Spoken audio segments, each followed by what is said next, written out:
사울 왕과 가룟 유다 비교하는 그 내용을 살펴보도록 하겠습니다. 갖고 계시죠 이거요?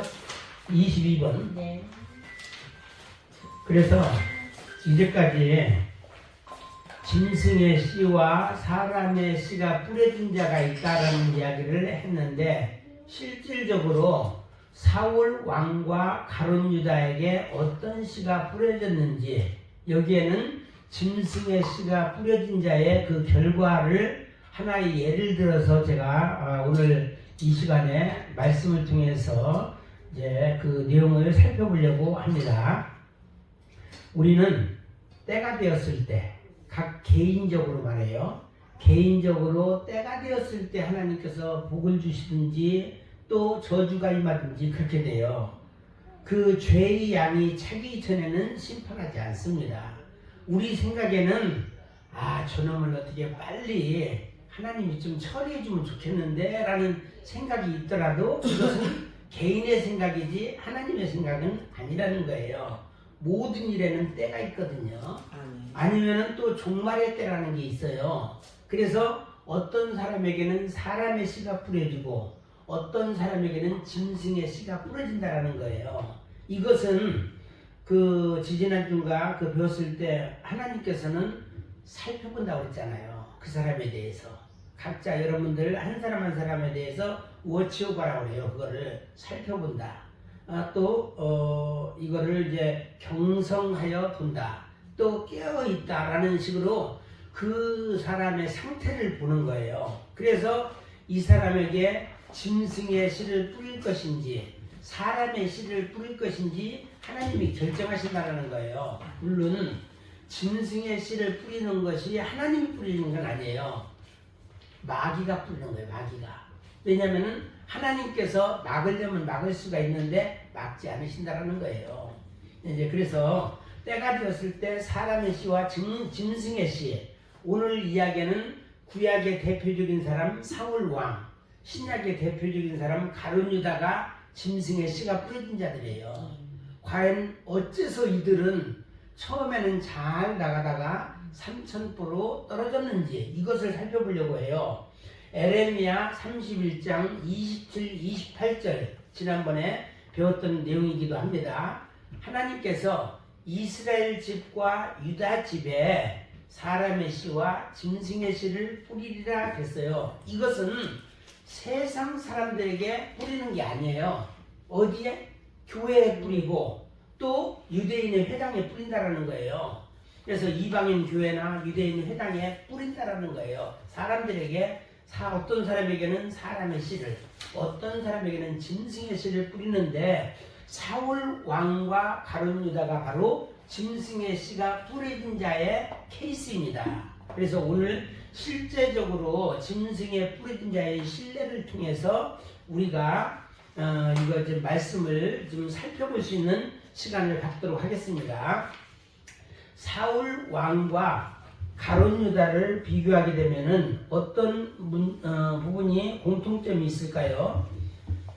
사울 왕과 가룟 유다 보면은 구약의 대표적인 자 사울, 그 다음에 신약의 대표적인 자가 가룟 유다를 비교해 보는데 이들은 처음부터 선택받은 자로 출발을 했어요.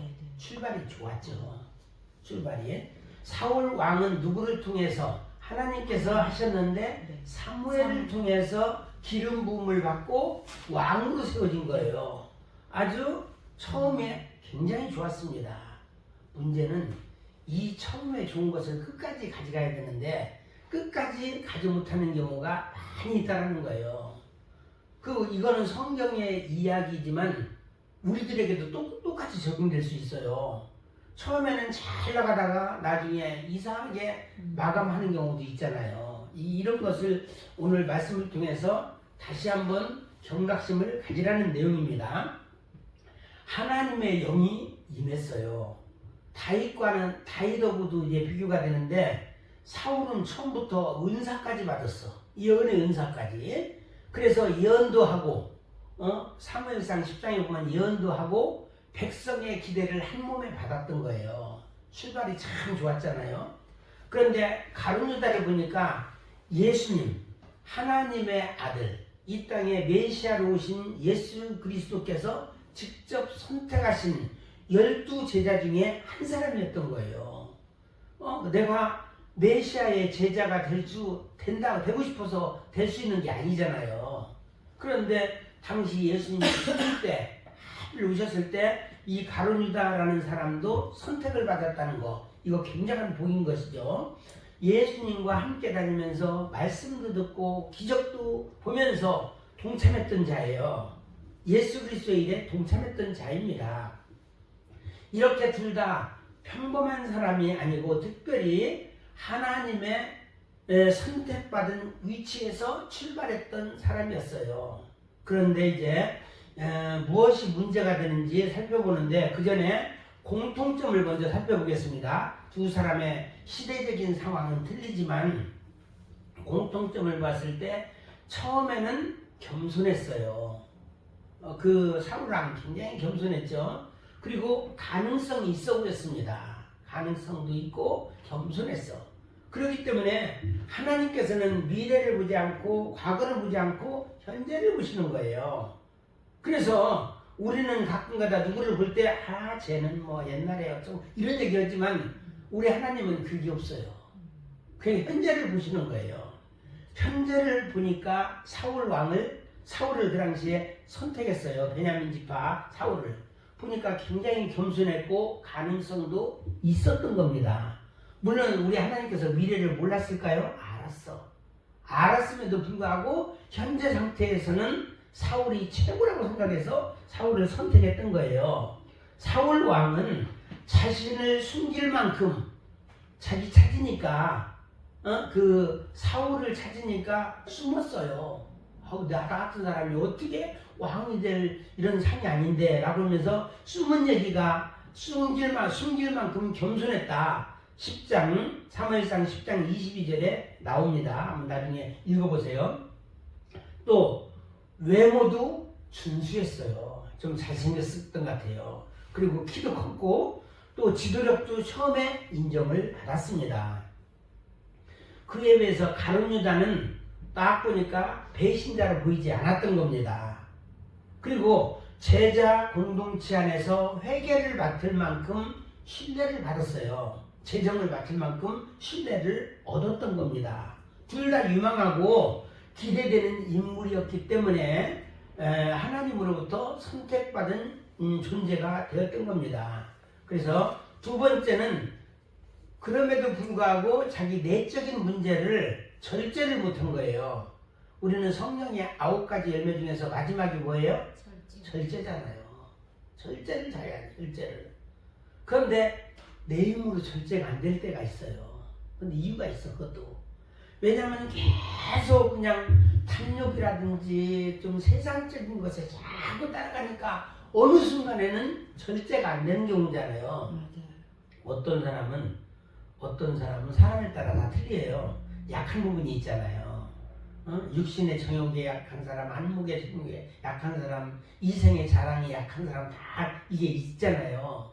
어느 날 갑자기 너무너무 짜증나고 힘들어서 먹기 시작했는데 먹고 또 먹고 하다 보니까 어떻게 해요? 몸매가 몇십 킬로 찌는 사람이 있잖아요. 그러다가 나중에 이런 사람들은 자기 스스로는 안 돼. 외부에서 도와주지 않으면 안 돼요. 강제적으로 떼어내기 전에는 힘들잖아요. 그래서 결국은 절제해가지고 다시 이제 자기 그 처음 상태를 되찾은 사람도 있어요. 마약도 마찬가지야. 한번 입에 댔다면 못 끊어요.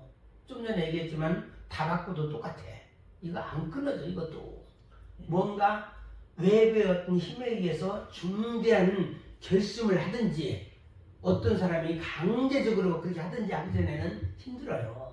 이제 우리 같은 경우는 내적인 동기, 하나님의 말씀과 성령이 강력하게 와가지고 내가 이거 안 끊으면 큰일 난다는 생각을 가졌을 때 끊을 수가 있는 거거든요.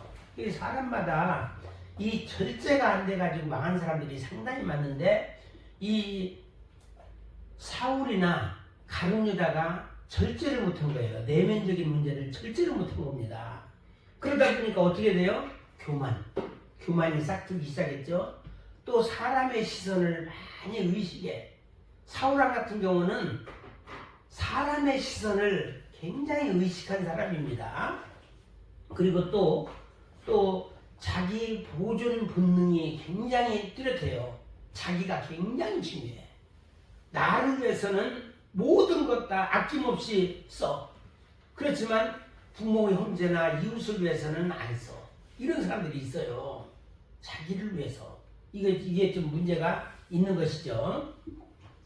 결국은 하나님보다 백성의 눈치를 더 살폈던 거예요. 누가? 사울왕이. 왕이 됐을 때 하나님의 말씀보다는 백성의 눈치 보는 것이 우선이 된 거예요. 그리고 또 자기 왕권을 우선했던 거예요. 하나님께서 이렇게 계속 경고의 메시지를 보냈는데 사람들 앞에서 자기를 높여달라고 또 그 와중에 지금 자기가 망해가고 있는 마당에 그 사람들 앞에서 자기를 높여달라고 또 사무엘에게 하소연까지 했어요. 이제 주제 파악을 못했던 것이죠. 가룟 유다는 또 어땠을까요? 돈 사랑이 핵심 문제예요. 돈을 너무너무 좋아해서 우리도 돈을 너무 좋아하면 문제가 되죠.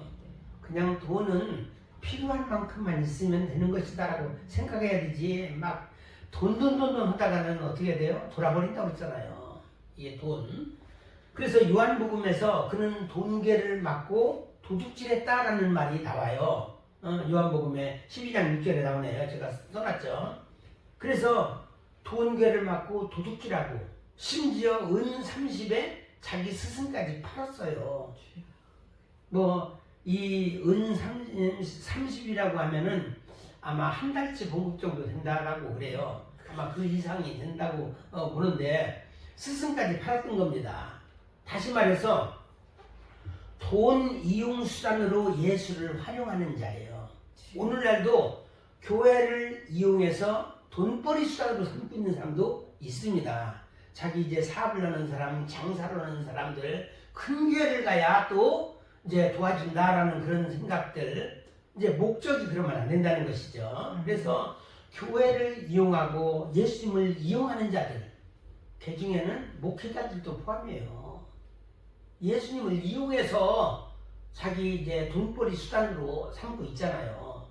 그 자식들이 다른 길로 갈 수 있는데도 불구하고 아깝잖아. 그거를 다른 사람한테 주면은. 그러니까 상속을 하고 이런 관계가 또 생기잖아요. 네.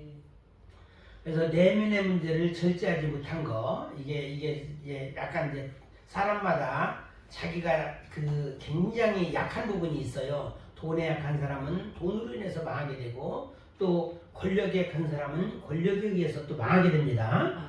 그리고 세 번째로는 회개의 기회를 놓쳤어요. 둘 다 똑같아요. 사울 왕 같은 경우에는 사무엘의 굉장히 끊임없는 책망이 있었거든요. 그 책망 속에서도, 사무엘의 책망 속에서도 진정한 회개보다는 뭐를 우선시했어요? 체면을 우선시했어요. 체면이 굉장히, 체면 구겨지면 큰일 나는 걸로 생각했어요. 하나님 말 그 명령 거부하는 거에 대해서는 별로 신경을 안 써. 너 큰일 납니다 라고 했는데도 별로 신경을 안 써. 그래서 좀 전에 얘기했던 대로 많은 백성들 앞에서 자기를 높여달라고 사무엘에게 요청까지 했잖아요. 그런데 다윗을 보세요. 다윗은 어떻게 됐어요? 그렇게 이제 지적을 했었을 때 자기 조카뻘밖에 안 되는, 아들뻘밖에 안 되는 나단 선지자 앞에 무릎을 꿇고 용서를 빌었어요. 백성들 앞에서 자기가 개망신당하는 건 중요하지 않아. 하나님이 우선이기 때문에 내가 잘못했구나. 그래서 그냥 그 자리에서 엎드렸던 거예요. 우리 이제 영적 지도자들은 하나님 말씀, 하나님의 명령이 우선이어야 된다. 이걸 꼭 기억해야 됩니다. 그래서 가룟 유다 같은 경우는 어땠을까요? 만찬식에서 마지막으로 돌이킬 기회를 얻었습니다. 그래서 지금 이 손을 대는 자가 나를 팔자다라고 구체적으로, 근데 다른 사람들은 몰랐고 본인은 알았을 거란 말이에요. 그래서 이게 마지막 기회였었는데 끝내 열받아가지고 순간적인 열받는 게 있는 거죠. 이게 절제가 안 되는 거예요. 이게 응? 나를 스승님도 알고 계셨나? 라고 생각하고 이것을 돌아서는 기회로 삼아야 되는데 끝내 어떻게 돼요? 돌이키지 않았다는 겁니다.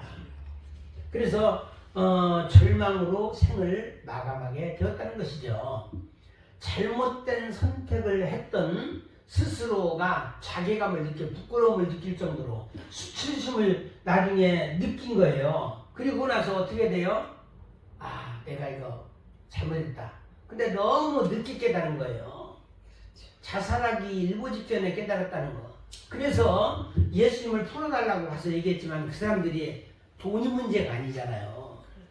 그 10배, 1000배를 준다 하더라도 절대로 안 풀어줄 사람들이에요. 그러니까 화딱 나서 성전에다가 은삼신앙을 던지고 자기 밭에 가서 이제 자살하잖아요. 그거 피바치라고 얘기할 정도로. 그래서 사울이나 유다나 둘 다 회개를 해야 한다는 것은 알았지만 하나님께 완전히 돌아오지는 못한 겁니다. 너무 늦게 그냥 회개의 기회를 놓쳤다는 겁니다. 그리고 네 번째, 영적으로 그들은 시작했지만 육적으로 끝났다는 겁니다.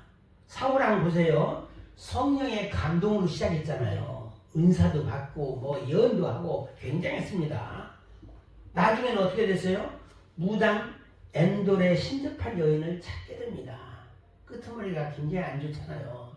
우리는 시작이 좀 안 좋을 수는 있어도 끝이 좋아야 돼. 우리는 시작도 좋고 끝도 좋으면 더 좋은 것이고, 심지어 그렇게 됐죠. 실질적으로 하나님을 믿는 것은 사울 왕 입장이에요. 예수님 믿는 것은 들러리야.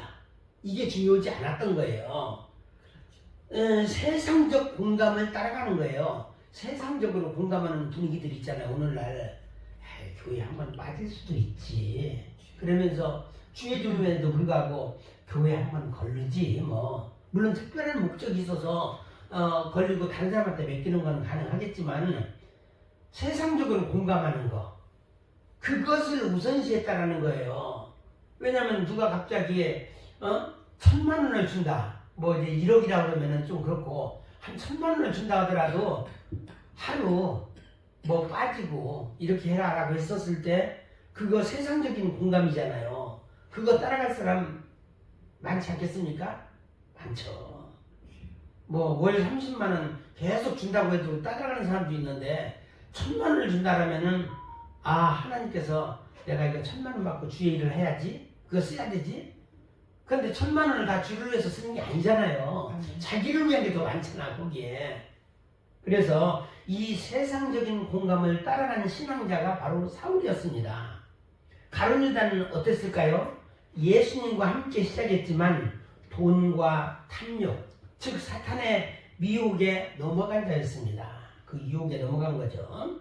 둘 다 하나님과의 관계로 시작을 했지만 육체의 욕망과 불순종으로 생을 마감하게 되었다는 겁니다. 불쌍한 것이죠.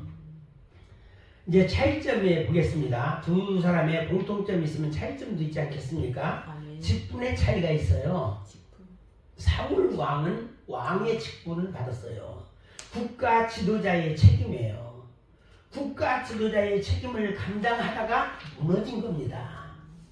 그래서 책임을 더 우선시했어야 되잖아요. 하나님께서 주신 책임, 사명.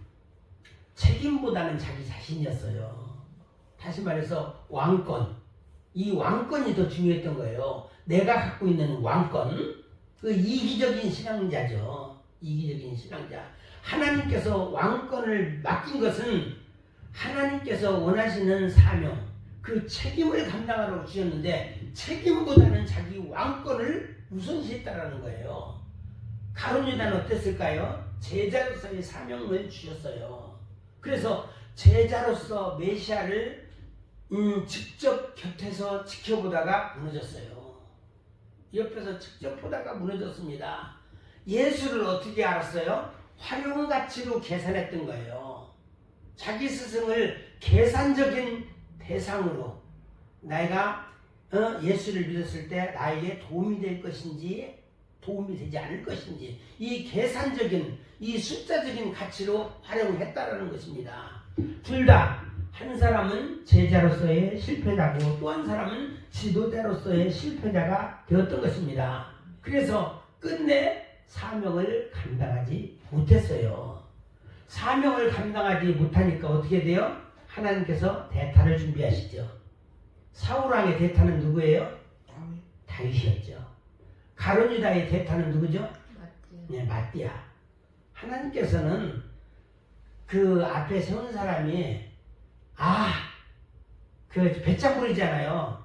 요즘에 세상에 보니까 노조원들이 굉장히 배짱 부리고 있던데 언제까지 그런 배짱이 통하는지는 모르겠어요. 그래서 저 사명 감당 안 할래요. 저 마음대로 하세요. 라고 했을 때 그래? 또 그럼 그만둬. 그래서 대타를 딱 만드시잖아요. 하나님은 내가 불순종한다고 해서 하나님의 일이 방해되는 게 아니에요. 하나님께서 또 다른 대타를 준비하셔요. 그러니까 나는 하나님 앞에서 배짱 튕길 이런 존재가 아니라는 겁니다. 무조건 엎드려야 돼요. 하나님 앞에. 그러니까 둘 다 그렇게 됐고 오늘날 신앙에 주는 경고 메시지가 있습니다. 시작이 좋다고 해서 끝까지 좋은 것은 아니다라는 거예요. 시작이 반이다라고 했으니까 이제는 반만 하면 되겠네. 물론 이제 끝까지 가야 돼. 그 대신에 시작이 좋다고 끝까지 좋은 것은 아니라는 것이고 또 직분이 있다고 해서 안전한 것은 아니다. 내가 집사인데 내가 권사인데 심지어는 내가 장로이고 내가 목사인데 직분이 반백해지는 건 아닙니다. 직분이 있다고 안전하진 않다. 구원의 안전지대는 없다라는 겁니다. 그리고 가까이 있다고 참된 믿음은 아니다. 이게 무엇일까요? 내가 늘 교회 가까이 있거든. 내가 목회자 가까이 있거든. 내가 강대상 늘 가까이 있거든. 아니면 늘 나는 성경과 함께 있거든. 근데 문제는 성경이 있는 게 중요하지 않아. 이 성경 말씀이 어떻게 돼요? 우리 심령 속에 있어야 돼요. 그냥 육체적으로 눈에 보이는 가까이 있다고 참된 믿음은 아니다. 이거 새겨드려야 됩니다. 그리고 회개를 미루면 어떻게 된다고요? 비극이 된다. 회개를 미루면 비극이 된다. 속히 하나님의 뜻을 따라야 된다. 언제? 지금이에요. 신앙은 지금이다라는 겁니다. 신앙은 지금이다. 또 성령으로 시작했다고 하면은 끝까지 성령으로 가야 된다. 물론 말씀과 성령이지만 말씀과 성령으로 시작해서 끝까지 말씀과 성령으로 가야지 다른 플러스 알파 이것도 좋으니까 이러다가 망하는 거예요. 플러스 알파가 뭐예요? 혼합신앙이잖아요. 그래서 육체로 가면은 왜 그런다? 심판이 따르기 때문이다 라는 겁니다. 그래서 하나님이 직분을 주신 이유가 있어요. 왕, 제자, 혹은 선지자, 사업가 등등 이제 각자에게 직분을 주신 이유가 뭐냐면은 하나님의 일을 잘 하라고 주신 거예요. 근본적으로 노래에 타고난 소질이 있다라고 하면은 노래를 통해서 찬양을 통해서 하나님께 영광 돌리라고 주신 거예요. 어떤 세상적인 돈벌이 수단이 우선이 되어서는 안 된다라는 겁니다. 그런데 하나님의 일보다는 자기 육체를 위한 것으로 바뀌니까 어떻게 돼요? 서서히 뭔가가 보여주는 세력이 있는 겁니다. 그러다가 보세요. 억눌린 게 있어요. 죄에 억눌리고 또 질병에 억눌리고 또 우울증도 오고 자괴감도 오고 분노도 폭발하게 되고 왜냐하면은 사명을 감당해야 될 자가 사명 감당하지 못하면은 큰 인생의 위기가 다가옵니다. 이런 것들이 서서히 조여오기 시작하는 거예요. 그래서 이것을 깨달았다라면 즉각적으로 돌아서야 돼요. 바로 이제 절제하지 못하고 내일 하지 뭐 내일부터 그런 사람은 그 내일이라는 게 10년이 되고 20년이 되고 30년이 되고 죽을 때까지 안 바뀌는 거가 생깁니다. 내일이라는 건 없어요. 항상 깨닫는 지금이 내가 이제 돌아서야 될 때다. 이걸 깨달으시기 바랍니다. 두 번째 내용입니다. 예레미야 31장 27절과의 영적인 연관성에 대해서 살펴보도록 하겠습니다. 시와 관련된 성경적인 근거를 찾아보려고 하는데 그 짐승의 씨라는 게 있잖아요. 짐승은 단순한 동물이 아니라는 거예요. 성경에서 짐승 이야기했을 때는 개나 소나 양이나 이런 것을 그 짐승을 말하는 게 아니에요. 짐승의 씨 얘기할 때 타락의 본성, 제국의 권세, 또 하나님의 대적 세력을 상징합니다. 짐승하는 사람과 짐승했을 때. 그래서 똑같이 6일째 만들어졌잖아요. 사람 같은 사람이 있고 짐승 같은 사람이 있어요. 여기서 말하는 짐승은 바로 타락의 본성이고 하나님의 대적 세력이라는 겁니다. 다니엘서 7장에 보니까 제국들을 뭐라고 비유했어요? 바벨론을 사자 혹은 독수리로 표현했어요. 그리고 페르시아를 뭘로 또 표현했어요? 곰으로 표현했어요. 그리고 또 뭐죠? 헬라는 또 뭘로 표현했죠? 표범으로 표현했습니다. 그리고 저기는 로마는 무섭고 강한 짐승. 너무 무서워가지고 어떤 한 마리 특정한 짐승이 없어요. 무섭고 아주 강력한 짐승. 이게 바로 로마를 그렇게 표현했던 것입니다.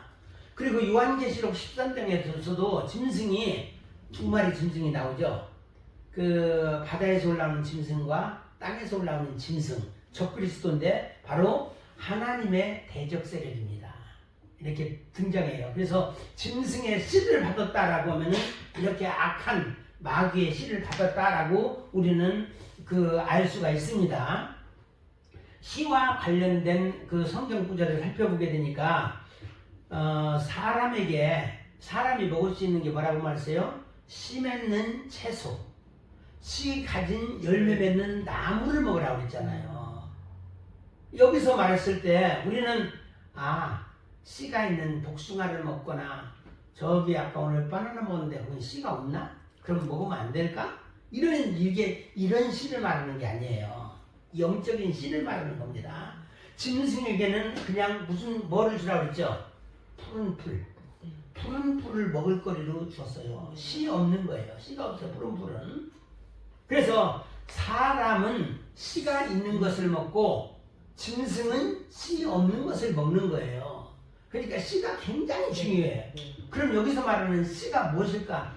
바로 하나님의 형상, 또 생기를 그 코에 불어넣으신 생기, 루아그, 영을 말하고 있어요. 영. 크게는 영을 말하고 있습니다.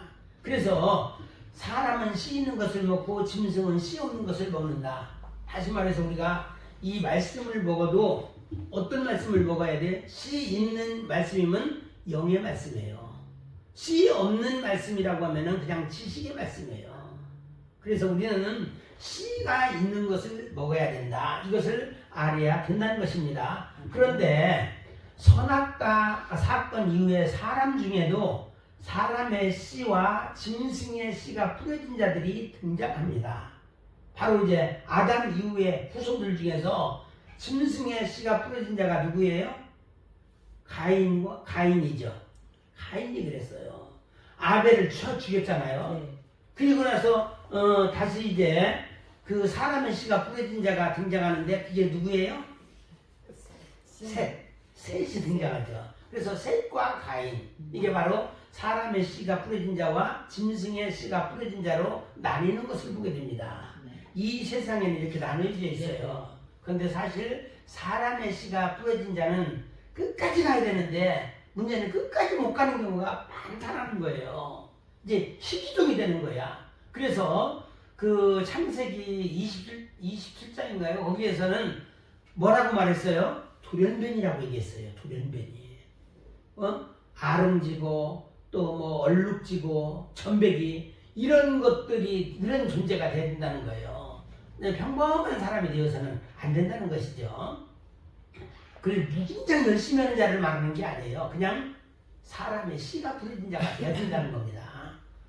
교회 안에 있는 자들은 본래 사람의 씨가 뿌려진 자들인데 때가 되니까 또 종말의 때가 오니까 어떻게 돼요? 그 중에는 사람의 씨가 뿌려진 자도 있고 짐승의 씨가 뿌려진 자도 있더라 이 말입니다. 이게 예레미야 31장 27절에 있는 내용입니다. 이것을 신약에서는 또 어떻게 표현하고 있어요? 마태복음 13장으로 들어가게 되는데 좋은 씨가 뿌려진 자가 있고 가라지가 뿌려진 자가 있다고 했어요.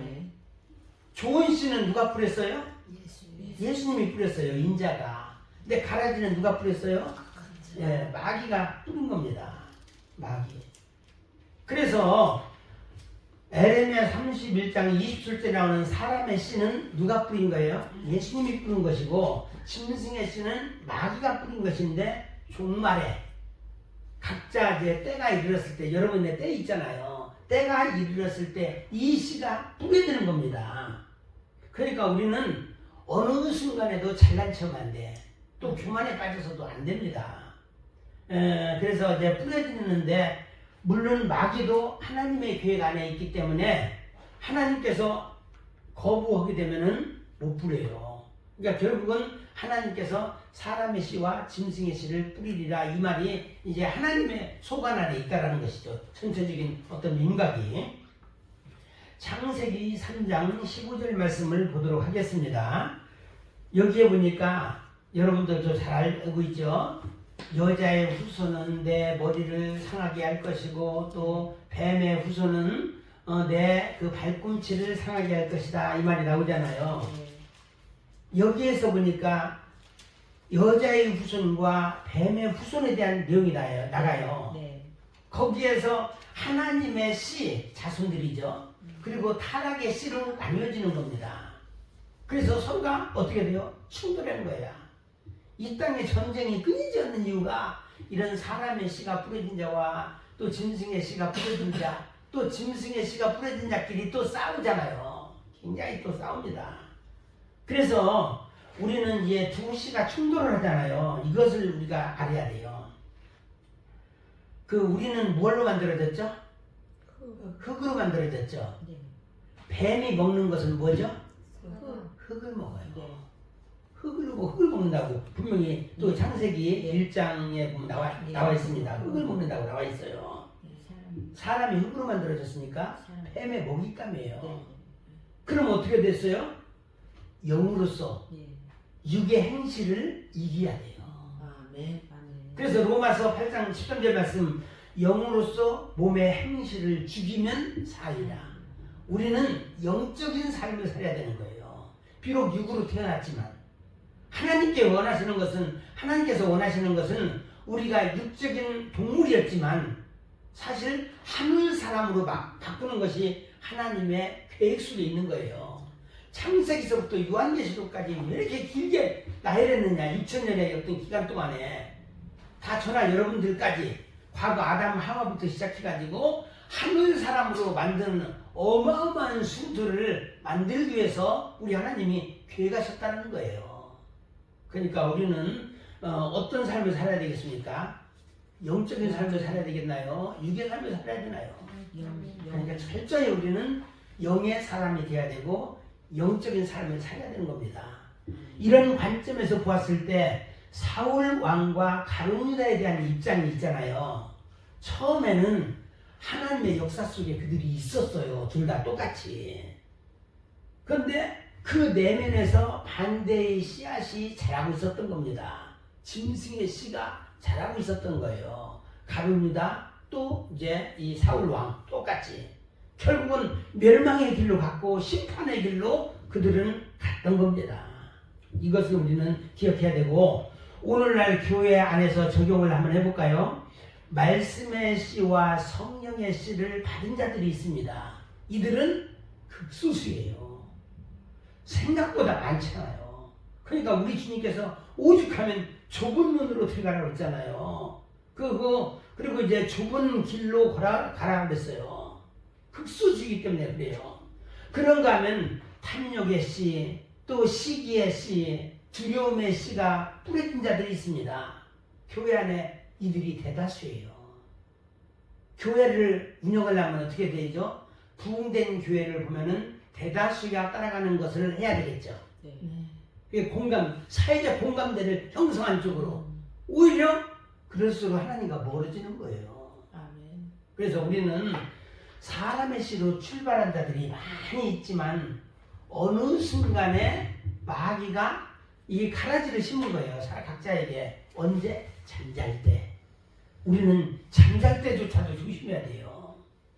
육적으로 잠잘 때도 어떤 사람은 내 꿈을 꿔라고 얘기하는데 우리는 예수님의 꿈을 꿔야 돼요. 아멘. 말씀을 묵상하면서 오늘도 말씀으로 해야지 막 속에 막 이상한 생각들을 품고 막 분노의 생각 아주 음란의 생각 이런 것들 오게 되면 꿈속에서도 그 얘기가 나와요.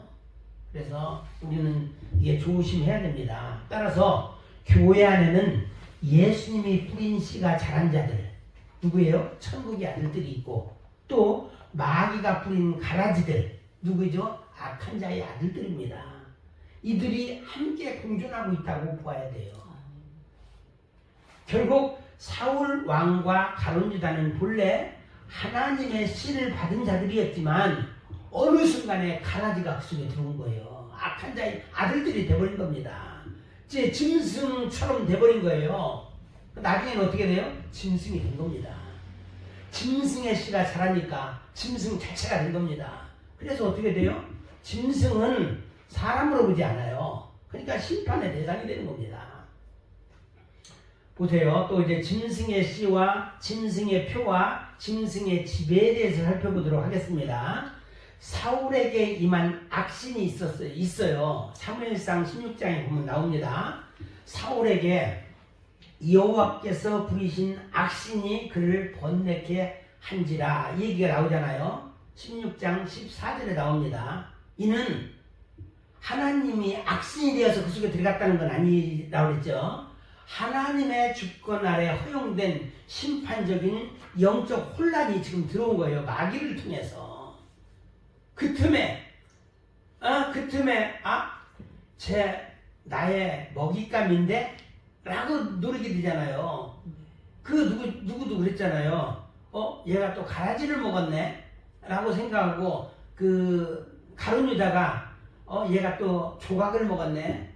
이거 있잖아요. 조각을 먹으면 안 된다고 했잖아요. 부스러기. 네. 얘는 내 밥이다. 나가니까 바로 생각이 들어가 버리잖아요. 마귀는 생각을 통해서 역사하니까 우리는 생각도 조심해야 돼요. 내 속에 이러면 안 되지. 이상한 생각하고 있다면 흔들고 다시 그 생각이 나가게끔 해야 돼요. 내 자신이 스스로 절제를 할 수 있어야 됩니다. 그래서 영적 혼란이 오는 거예요. 여호와께서 부르시는 악신이 그를 번뇌케 했다. 사울왕 이야기입니다. 과연 이것은 구체적으로 무엇을 의미할까요? 하나님의 악을 창조했다는 것일까요? 아니죠. 그건 아닙니다. 지금 이제 사울은 어떤 마음이 왔어요? 질투가 올라온 거예요. 질투심. 그래서 다윗을 죽이려고 하는 집착력이 온 거예요. 집착은 별로 안 좋잖아요. 부부간에도 서로가 집착으로 안 되죠. 서로가 인격체로 돼야지 너는 내 소유야. 막 이렇게 하게 되면 그때부터 싸움나기 시작하는 거예요. 교회 안에 있든 교회 밖에 있든 누구라도 하나의 인격체로 봐야 되지 이렇게 집착을 하면 안 돼요. 내 성도라고 막 이렇게 나가면 또 힘들어요. 그것도 아니야. 우리는 전부 그리스도의 제자라고는 입장이 돼야 됩니다. 평신도가 됐든 누가 되었든. 그래서 다윗을 자기 소유물로 생각을 하고 여기에 너무 집착을 해버려요. 그래서 자기 소유물이니까 내가 죽일 수도 있다라는 식으로 함부로 대했던 것이죠. 그리고 감정 기복. 막 감정이 왔다 갔다 하잖아요. 막 생각이 자꾸 오니까. 그리고 영적으로 어떻게 돼요? 불안하죠. 불안이 막. 그래서 죄 지은 사람은 마음이 편안할까? 요즘에 막 별의별 법들이 막 통과되고 요새 개헌이다 무슨 법이다 막 전혀 생각지 않은 법들도 통과하고 그러면 그 꼭대기에 있는 그 사람은 마음이 평안할까? 아니겠죠. 얼마나 불안하겠어요. 그리고 폭력성도 나타나요. 폭력성. 사람이 폭력을 휘두르게 되면 그 사람은 마음이 약해졌구나 그렇게 생각해야 돼요. 무섭구나 이런 생각보다는 얼마나 자기를 방어하기 위해서 폭력을 휘두르는지, 가끔가다 폭력 남편, 폭력 아내가 나오는데, 이거는 열등감에 발로해서 나온다고 그러더라고요.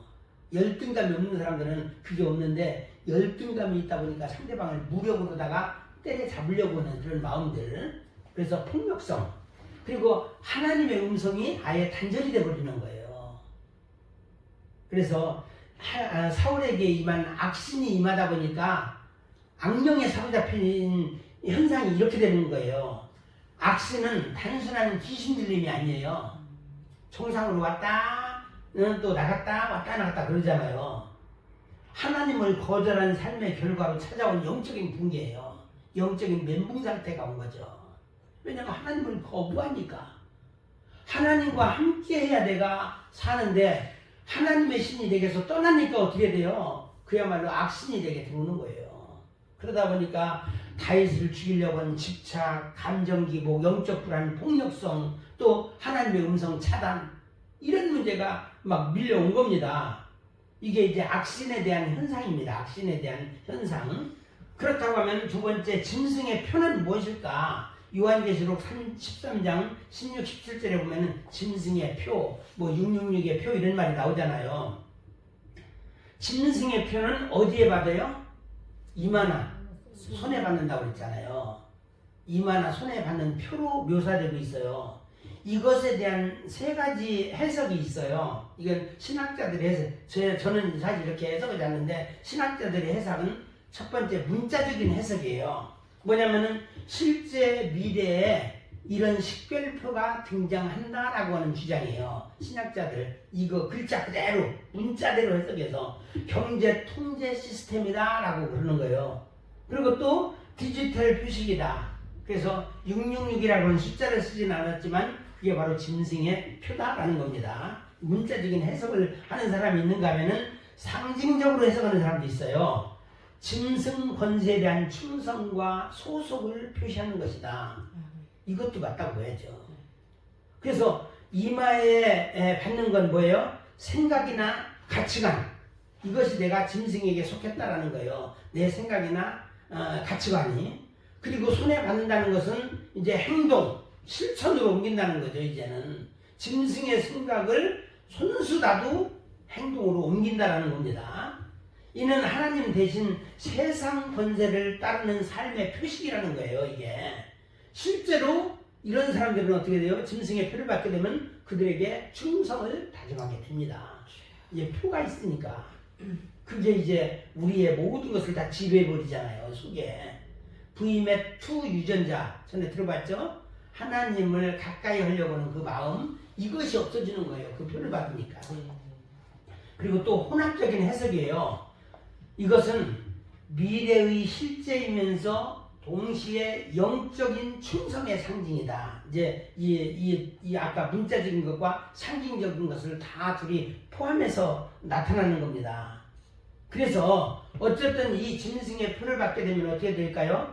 하나님과 멀어져요. 기도를 해도 기도가 안 돼. 그냥 기도할 응답이 없으니까 기도하겠어요? 그러니까 사울왕은 어떻게 돼요? 응답이 없으니까 엔돌에 있는 그 무당을 찾은 거예요. 그래서 저는 봤을 때 이 세 가지 다 포함된 것이 맞다라는 생각이 들어갑니다. 짐승의 표. 그래서 이 영적 붕괴가 일어나게 되면 어떻게 돼요? 슬럼프 상태, 영적인 멘붕 상태. 그러다 보니까 의욕을 상실하게 되고 동기도 상실하게 되고 우울감, 분노감, 자괴감 이런 것들이 몰려오는 거죠. 그렇다고 하면 이제 처음에 다시 얘기했던 짐승의 씨란 무엇일까요? 이건 통찰력 있는 상징의 용어이기도 합니다. 이게 처음에 짐승의 씨를 우리가 뿌려진다고 했잖아요. 이건 타락의 성향이에요. 타락의 성향. 타락의 성향이 내 속에 꿈틀대고 있으니까 이제 점점 그때부터 이상하게 흘러가는 거죠. 하나님의 대적 체질이에요. 하나님과 좀 대적하는 체질이에요. 어떤 사람은 똑같이 있어도 하나님 말씀을 들어도 삐딱하게 듣는 사람이 있을 거예요. 아마 저것은 하나님 말씀이 아니고 좀 목사가 좀 이상한 거야. 자꾸 무슨 말씀에 대해서 자꾸 톨다는 사람이 있을 거예요. 비판하고 판단하고 그 사람 보면은 굉장히 신앙이 좋은 것 같아요. 나라면 그런 식으로 안 하는데 어쩌고저쩌고 얘기하면서 그러면서도 그 속에서 뭔가 하나님과의 대적의 어떤 체질이 아주 이제 속에서 그냥 이제 점점 이제 자라고 있는 겁니다. 그리고 죄의 씨앗이에요. 죄의 씨앗. 씨 자체가. 그리고 뱀의 후속적인 성향이에요. 처음에는 뱀이 그 정도 있지만은 뱀이 우리 속에 이제 있으니까 어떻게 돼요? 점점 뱀의 속성들이 우리 속에서 자라는 것이죠. 이게 짐승 같은 본성이기도 합니다. 창세기 3장 15절 말씀에 뱀의 후손과 연결되는 거예요. 결국은 이런 짐승의 씨가 뿌려진 자는 뱀의 후손과 연결이 될 수밖에 없어요. 그 속성과 연결이 돼. 짐승의 씨가 바로 내면에 심겨 자라는 반하나님적 성향이에요. 자기는 똑똑한 척하고 잘난 척하는 것 같지만 사실은 그게 짐승의 씨가 내가 뿌려주고 있구나 이걸 알아야 되는데 막 그냥 비판하고 뭐고 우리는 하나님에 대해서도 비판할 수 있어야 돼. 잘못된 것에 대해서는 우리가 비판을 해야 돼. 근데 그 사람은 만날 때마다 항상 그래. 그 문제가 있죠. 만날 때마다 항상 그래. 맞는 것처럼 보이는데 아닌 거예요. 이제 마지막으로 세 가지 관계가 있어요. 씨와 표와 지배 이 세 가지를 봅니다. 처음에 짐승의 씨가 있어요. 처음에 짐승의 씨가 뿌려진 자죠. 그런데 짐승의 씨가 뿌려지기 이전부터 이 사람은 이 딱선을 타고 있는 사람이에요. 그러다 보니까 내면에 씨앗이 싹 트는 거예요. 탐욕이 나오는 거예요. 내면에 짐승의 씨가 이제 뿌려질 때 탐욕은 뭐예요? 타락의 본질이에요. 먹음직도 하고 보암직도 하고 탐스럽기도 한 나무인지라 이 전 세계를 뭉뚱그려서 탐욕이라고 얘기하거든요. 인간의 탐욕. 그 세 가지 우리가 저 요일서에 나와 있는 것은 뭐죠? 육신의 정욕, 안목의 정욕, 이생의 자랑. 이게 전부 탐욕이라고 봐야 돼요. 탐욕. 교만은 뭐예요? 탐욕의 결과 교만해지는 거예요. 사울도 어느 순간에 이 탐욕이 자라다 보니까 교만해진 거예요. 그렇게 겸손한 사람이 교만한 사람으로 바뀐 겁니다. 그리고 하나님은 거절하는 성향이 나와요. 하나님은 거절. 그리고 진리를 지구하는 거예요. 진리가 변질되는 것이죠. 하나님 말씀을 왜곡해. 지구할 뿐만 아니라 왜곡하는 하나님 말씀을 똑같이 봤는데 이상하게 자기에 맞게 해석을 하는 거예요. 이게 잘못된 거죠. 그러다 보니까 짐승의 씨가 뿌려지게 되면은 악신이 이제 그 속에 들어오게 되죠. 이미 하나님 거절의 결과로 나타나는 영적 지배 상태예요. 영적으로 악한 신이 나를 지배하는 거예요. 그러니까 내가 결박당한 것이고 내가 점점 파괴되어가고 있고 또 만나는 사람마다 충돌하고 있고 또 질병이 발생하고 또 분노가 일어나고 이런 현상이 나온 겁니다. 악신이 들어오니까. 이런 사람들은 어떻게 돼요? 짐승의 표를 받으라고 하니까 우선적으로 받죠. 겉으로 드러난 소속과 행동이거든요. 세상 권세를 숭배할 수밖에 없고 진리보다 뭐를 따라요? 편리를 따르는 거예요. 편리한 걸 따라가는 겁니다. 하나님보다는 생존을 선택하는 거예요. 짐승의 표를 받으면 안 된다고 하던데 라고 하면서 이거보다는 현재 생존을 선택하는 거예요. 왜냐하면 내 돈이 1억이 있는데 내가 이걸 표를 받아야지만 1억을 쓸 수 있다 보니까 받아야죠. 그러니까 생존을 선택하는 겁니다. 이게 소속감이죠. 내가 짐승 세계에 소속감을 가지는 겁니다. 그러다 보니까 결국은 누구의 지배를 받아요? 짐승의 지배를 받게 되어서 짐승과 한 짝이 되는 거예요. 사탄과 한 짝이 되어서 그들의 지배하에 들어가는 겁니다. 이게 씨와 표와 지배인데 제가 이제 표로다가 그려봤습니다. 사울 왕 같은 경우에 씨가 어떤 씨가 뿌려졌어요? 시기, 질투, 또 교만, 불순종의 씨가 뿌려진 겁니다. 그러자 가룟유다는 어떻게 됐을까요? 탐욕. 이제 돈독이 올랐기 때문에 탐욕. 그 다음에 실망. 예수 그리스도에 대한 실망이 있었어요. 이 정도의 능력자면은 돈도 꽤 벌 수 있을 텐데 돈은 따라가지 않고 이상하게 그냥 천국을 외치고 그러니까 이게 싫은 거예요. 예수님에 대한 신망이 있었던 거예요. 그리고 계산적인 신앙이야. 야, 저 정도면은 엄청난 우리가 부와 명예를 획득할 수 있을 텐데 지금 처음에 들어온 목적도 그런 목적이 자기한테 어떤 좋은 일이 생길 것 같은 그런 걸 왔는데 갈수록 실망이 된 거죠. 사울왕 보세요. 이제 악신의 영향을 받게 돼요. 내면이 악신의 지배라기보다는 영향으로 바꾸는 게 좋겠어요. 악신의 영향. 그래서 내면 붕괴, 어둠이 몰려온 겁니다. 그리고 또 가룟 유다 같은 경우는 사탄이 틈을 타는 거예요. 틈을 아주 잘 우리 이제 기회 포착을 잘하잖아요. 우리가 기회 포착을 잘해야 되는데 회개의 기회 포착을 잘해야 되는데 회개하지 않으니까 오히려 기회 포착을 해가지고 그 속에 틈을 타서 생각이 들어간 거예요. 그러니까 자기 의지가 상실이 돼버린 거죠. 내 의지가 아니에요. 그리고 표는 어떻게 돼요? 하나님보다 왕권 유지를 선택한 거예요. 사울왕 같은 경우에는 이제 표 받은 거나 똑같은 거예요.